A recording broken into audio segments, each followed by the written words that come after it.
Hi, Cordell Riley, President of Tortal Training. My pleasure to be with you this morning. It's also my pleasure to welcome TJ Schier to the session. TJ is actually the president of Incentivized Solutions, and he is the founder of Smart Restaurant Group. TJ, welcome to the session today. Hey, thanks for having me, Cordell. Good to see everybody. Good deal, good deal. Pleasure to have you, my friend.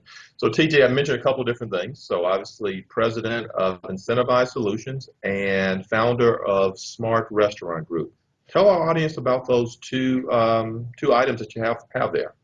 Sure. I actually was a director of training for Chuck E. Cheese Pizza for a long time back in the day and started my own restaurant training and hospitality company, which is Incentivized Solutions. And I really have built training materials for a wide variety of companies from flashcards to flash animation over the last 15 years. And about 7 years ago, I got a wild hair with a group of guys I used to work with to become franchisees of the Which brand. It's a kind of an emerging sandwich brand in the category. And that's really given me the social lab to kind of test and try out new training materials and other things that we talk about in a consulting arrangement with other companies, or I'm kind of like the hair club for men president. I'm also a client. So I really truly try and talk about what we use each and every day. So it's been a really unique scenario to do both things.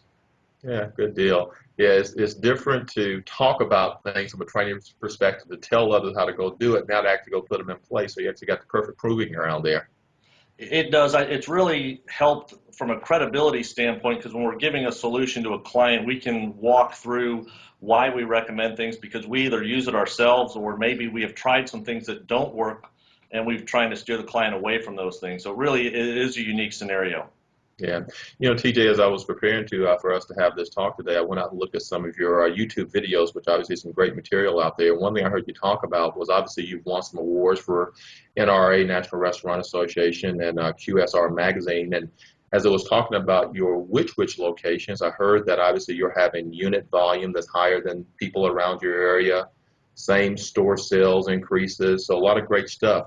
How much of that do you attribute to the training that's taking place inside of your organization? It really when you're in a corporate environment like I used to be as a director of training, you see a real narrow scope of what needs to be done. And when you get onto the ownership or the operations side, it really opens your eyes. And my operations person as our Which franchise group, he actually really kind of helped us to create our operating objective, which is very simple, which was make the guests say wow. And Yeah. then we built everything off of that. So we really had that high level kind of common purpose or true north for us. And then we built everything around that and put some measurement tools and follow-up training in there. And I truly believe that we had clarity in what we were trying to do, measured it, and then continue to train day in and day out to really drive our business. And what we've seen is higher unit volumes, higher comp store sales increases by and large over the years that we've been doing this, and great guest satisfaction scores. Yeah. TJ, do you think that, you've been on both sides of it. You have your own training company. You're obviously using a lot of these things. So obviously training is very important to you. I mean, if you had to just talk in general to people, I mean, how important would you talk to, executives, CEOs of organizations about what impact training can have on their business? I mean, how powerful do you think it is inside of an organization? I think the biggest thing I've learned being really on the operations side is operations and training really have to work together, and they're really not two independent silos. And so as a trainer, what I've really brought to the table is some of the new cutting edge ways to train people and make operations job easier, but then also come at it having now had an operations hat for so long to have a trainer add value to the organization by focusing on solving operations headaches.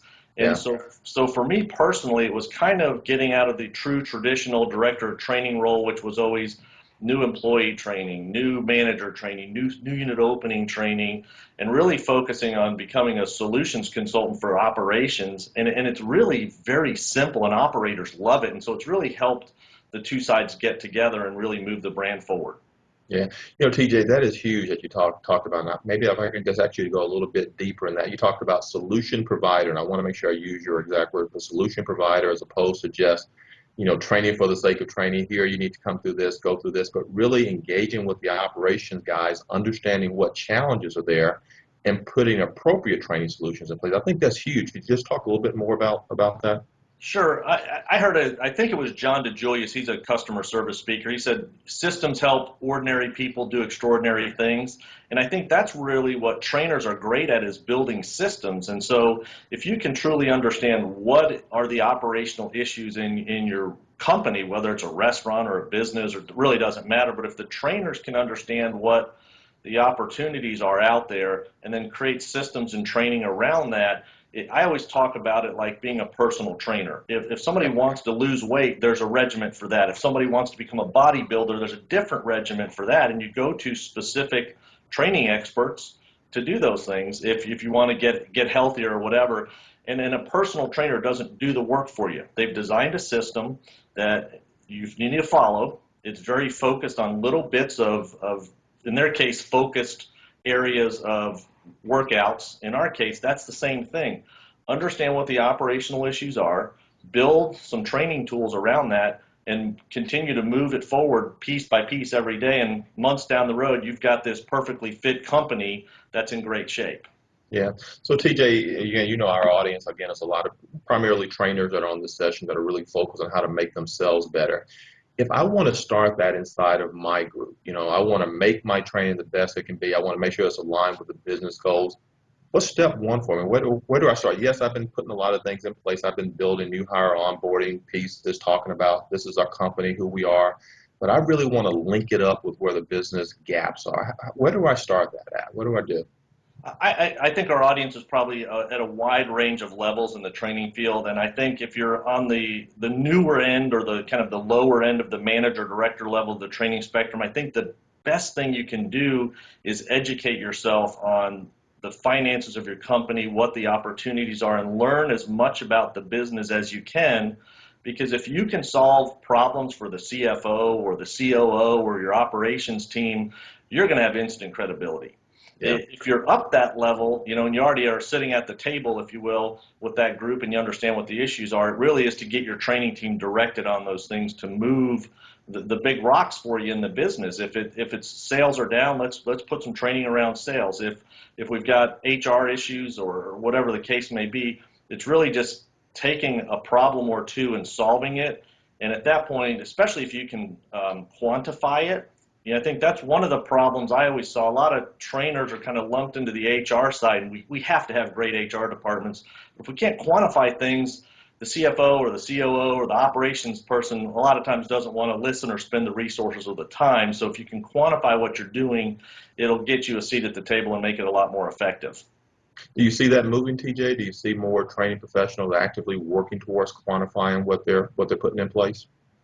I do. I spend a lot of time primarily in the hospitality industry, and there's a group called CHART, which is the Council of Hotel and Restaurant Trainers, and they've really helped get people to understand how to quantify an ROI on training, because that really wasn't out there in a lot of arenas, especially in the hospitality industry. So if you kind of rewind my career, what really got me started down this path was when I worked at Chuck E. Cheese and I was the director of training. We were trying to move training forward. I took a unique approach and put an incentive contest into place to drive suggestive selling. And it's very rudimentary, and it sounds not real sexy, but when I went to the operations team and the CFO and we showed them here's how training became more effective through the use of incentives, they saw the sales and the profit increase, and the light went off in their head. Maybe this training stuff is far beyond new unit opening and new manager training, and that's really kind of what set me on the path to understand how we can quantify what we're doing. So every time I talk to people, I really focus on trying to quantify what you do so that it's just not feel good. It really is good business sense.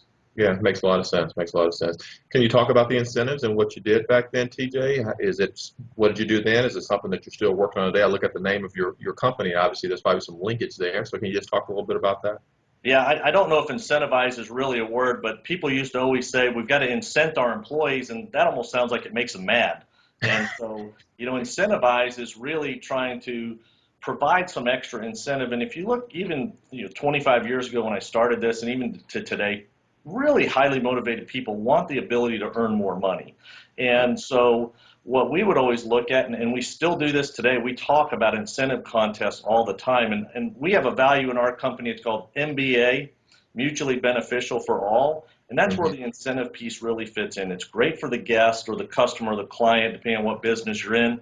It's great for the business because you're driving sales, guest satisfaction, so on.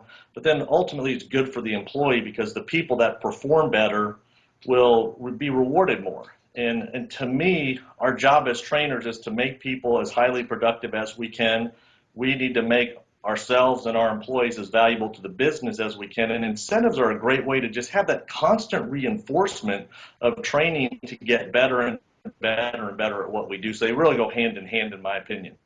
Yeah, yeah, I like that a lot. I also like the MBA, mutually beneficial to all. I think all if you can get everybody on board, it's going to be a great thing all the way around. So I love that. Great stuff. TJ, you've been around training for quite some time. You obviously started out as a director of training, which is what I did as well. I was in a franchise system as director of training, and I've been in this space for 20 some odd years, and I know you probably have as well. What are some of the biggest changes that you've seen in the industry? What do you see moving out there from a training perspective?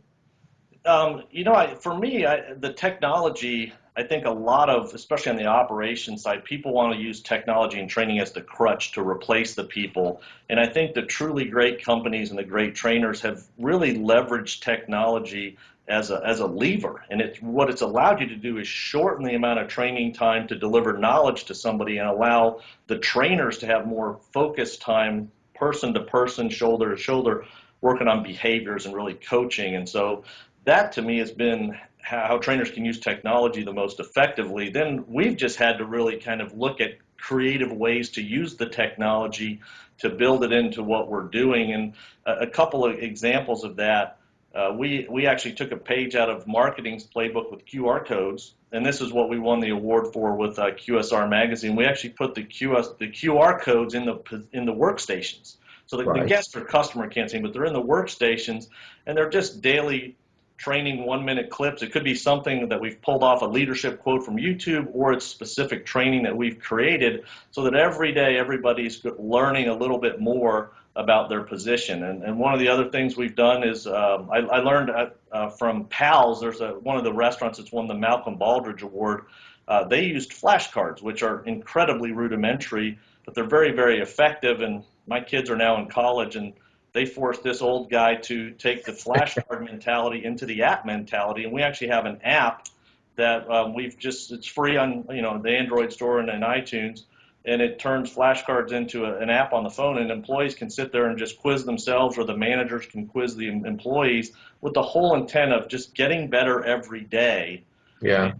My operations person has done a phenomenal job doing what he calls it getting ripped, and it means rapid improvement program, RIP, and ripped as in getting back to the physical trainer, getting us ripped to do what he does. So when we analyze our data as operators, we look at things and say, wow, our accuracy's off, or our sales are down, or whatever it is, and we create rapid improvement programs in the stores, and then we have the training tools available for them, so the managers can just click on a QR code or review a couple flashcards and constantly focus a little bit at a time to make our employees improve. That's really what we're all about, is just that rapid improvement program, continuing to build the muscle so that everything becomes habit. Yeah. And one of the things I would tell you, I saw a quote in a GMC truck ad of all places, and it said, amateurs practice until they get it right, pros practice until they can't get it wrong. And that to me should be the mantra of every trainer.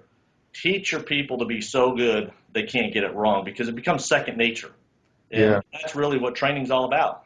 Wow, great stuff, great stuff. TJ, you mentioned something. You obviously talked about technology and the movement that it's had on the whole training, development, learning world. I assume, and I'm making an assumption, so please correct me if I'm wrong, TJ, but in your restaurant group, I assume you're working with a lot of younger millennial type of people. Hmm. How is this whole technology training working and resonating with that particular group? It, you know, it has, this generation just wants a little bit of information. It's kind of like, give me what I need, where I need, when I need, and that's it. Yeah, And as a trainer, it's really great because you can make digestible bites of information for them. I think the managers love it as a trainer if we can put into managers and trainers' hands the right tools. Learn a little, practice a little, learn a little, practice a little, learn a little, practice a little. That's what this generation loves. But it's really has been more of a mindset shift from the trainers that were kind of out of the field that just were back in the office creating these elaborate training programs. That's kind of gone away. I mean, Yeah. that really has gone away. If you think about, to me, it really started with the iPod, where if you think about music, no longer did I have to follow the list from the album or the cassette or the DVD. I now was in control. I could create my own playlist. And that, to me, if trainers can have that approach where we can put the suite of all the tools available and the learner can pull just what they need, where they need, when they need it, that's how it becomes truly effective versus running everybody through the standard old training program that we used to do. Yeah, it's really just that just-in-time approach to make the materials available, and when somebody needs them, they have access to be able to go out and get them. Yeah, And the beauty of it is a lot of it doesn't become hardware dependent. If you think back 8 or 10 years ago, I created a company called Pod Training at the time. Boy, that window just came and went really quick. But the doing things like QR codes and flashcards on an app, it's not hardware dependent. As a company, we don't have to spend a lot of money on hardware like we used to, buying DVD players and buying VHS players and having even e-learning access. Now they can all access it off their phone, their iPad, their apps and everything. So it's really helped trainers save a bunch of money on what had to be spent on hardware in the past and really now focus on content. yeah. TJ, what is your mix? And I'm going to go back to your smart restaurant group here. So, what is your mix of technology-enabled training with what I would call instructor-led training or the face-to-face? What's your rough mix, and how does that work inside of your group? So at the hourly employee level, we have employees go through an e-learning module for each station first, and typically they're anywhere from 3 to 12 minutes. Some of them may be broken up smaller than that. That really just plants the knowledge in their head. Then they work on the job training for 2 to 3 hours with the trainer where it's really just focused on skills and behaviors and habits. Then they go back and take a flashcard review, and they could do it manually with our flashcards or on the app. And then we have the testing and tracking all done through a learning management system. So it really is a hybrid. And then we do have some job aid cards kind of in the workplace for them. So when they need quick reference cards, those are just print-based things primarily. I would tell you from a timing standpoint, it's still probably 80% one-on-one, person-to-person. Yeah, The other 20% is technology, but we've replaced all the knowledge giving of the instructor led type of information that we used to do with the e-learning piece and the testing piece as well, and then really just focus the one-on-one time with the on the job training and in the workstation. yeah. So TJ, I know that again, you can go from your either training company or your restaurant group. One of the things I saw in your background is obviously strategic training planning, helping people put the right plan in place. You talked about a mix that you're currently using in your smart group. How do you come up with that mix? How do you come up with the curriculum? If you're getting ready to sit down with a company, how does that happen? How does it get fleshed out? Well, I think the hardest thing I have as a consultant is convincing the operations or the HR, whoever it is, kind of the non-trainers to get them to understand we can't replace the people side. We're not going to shorten the amount of time a trainer is going to spend with somebody. Yeah. What we're doing is leveraging technology to allow the trainer to spend more time with the person really on the one-on-one skill building. And so we kind of go through and review what they're doing. And then what I typically, at least my approach is we just pick one position or one job function, and I prove the theory out to somebody so that we can show them time to proficiency shortened significantly, 100% right, 100% of the time. If we can prove to the CFO or the operations or the HR person that we can train somebody in less time, but they're more effective, that's the ROI on that piece. And I do that in a small case study so that they can really buy into what we're doing, and then we take that out versus presenting the whole elaborate e-learning storyboard and going through the whole changing the world at one time. We really just want to prove out the case because then they're a believer, and then we have no problem selling it in after that. Yeah, wow. So TJ, we've talked about a lot of different things here. If you were you're meeting somebody at a conference, convention, whatever, and they talk about, yeah, I hear this training stuff, and you just put people in, give them a few things, and let them go. So their company is not really focused or bought into the impact that training could have on an organization. What would you share with somebody like that that's not really focused on, having a strong training program inside of in their group? Yeah, I think if training's not really ingrained in the culture, it's a difficult job for the trainer unless they can kind of get it sold up the ladder, if you will. I think if you do a small case study, kind of like I did at Chuck E. Cheese with an sales-based incentive contest, that proved out the effect of training. I think there is so much direction and focus now in the industry on productivity and people that there's not too many old school cronies that are still fighting it. It's just different. It's just not in their mindset. But there are organizations out there that you can get a bunch of things that are already done. You can get a bunch of case studies. I always tell my trainers that I deal with if their operations people or CEOs aren't bought in, I tell them to go to this PAL Sudden Service company that won the Baldrige Award. They have a 2-day Business Excellence Institute. And when Yeah. you see what a company like that does with virtually no management turnover, no mistakes in their positions, that CEO will understand how important training is. And PAL's philosophy is we're going to train everybody to be 100% right 100% of the time at 100% max volume. Yeah. And when a business leader goes and hears another business leader talk about how they have created a track record of 30 years in a row of sales and profit success, that's the convincing that somebody up the chain needs. And so if you can do that, great. If not, I think just the training and development organizations that are out there, and there's so much stuff on the internet now to see that you can just pick something small, start there, make sure it's quantifiable because your boss can't argue with data. Yeah, TJ, you talk about quantifiable, and I know we've talked about this from several different times, but there was a recent article that came out that talks about one of the top 5 trends in training. It talks about linking it to business goal and measuring the ROI, right in line with what you just touched on there. It's certainly one of the top trends, and more people are focused on it right now, which they should be. It should be, and I was fortunate enough. I learned that way growing up, and then having been on the other side. Now, when I talk to trainers, most of the time I talk as an operations person, and I try and teach them what to say or what to focus on to help convince their bosses, so that it's not TJ the training consultant that's telling them this advice. It's TJ the business owner who has seen the quantifiable business results through training to achieve what we want to achieve. Yeah, it's TJ, the business owner, is getting these real world business results here that's telling you this stuff. Yeah. Yes, correct. So TJ, again, you know our audience, a lot of training professionals, to your point, run the spectrum from new, middle to senior, to looking to make themselves better. If you had to give our group some big rocks here that says, I want to make my training program inside of my organization more effective, what big rocks would you share with our group here today to kind of focus on?